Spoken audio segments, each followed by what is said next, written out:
আমি সংস্কারের উদ্দেশ্যে বলতে সেটিই বুঝি, যে সংস্কারের মাধ্যমে বিএনপির ভারপ্রাপ্ত চেয়ারম্যান তারেক রহমানের দেশে ফেরার জন্য আমরা এখনো সম্পূর্ণ পরিবেশ সৃষ্টি করতে পারিনি বলে জানিয়েছেন দলটির স্থায়ী কমিটির সদস্য সালাউদ্দিন আহমেদ।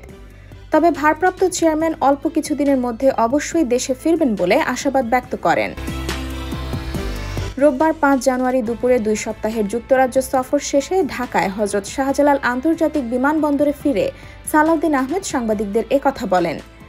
এ সময় ধারণা না দিয়ে নির্বাচনের সুনির্দিষ্ট রূপরেখা ঘোষণা করতে অন্তর্বর্তী সরকারের প্রতি আহ্বান জানান বিএনপির এ নীতি নির্ধারক। তিনি বলেন, গণতান্ত্রিক প্রক্রিয়ায় যাওয়ার জন্য জাতীয় ঐক্যের ভিত্তিতে দ্রুত নির্বাচন দেওয়া প্রয়োজন।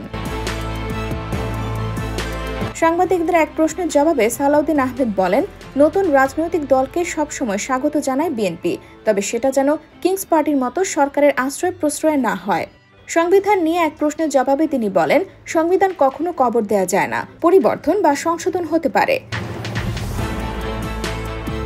এর আগে শনিবার 4 জানুয়ারি সন্ধ্যা 6:15টায় বাংলাদেশ বিমানের ফ্লাইটে হিথ্রো বিমানবন্দর থেকে ঢাকার উদ্দেশ্যে রওনা হন সালাউদ্দিন আহমেদ।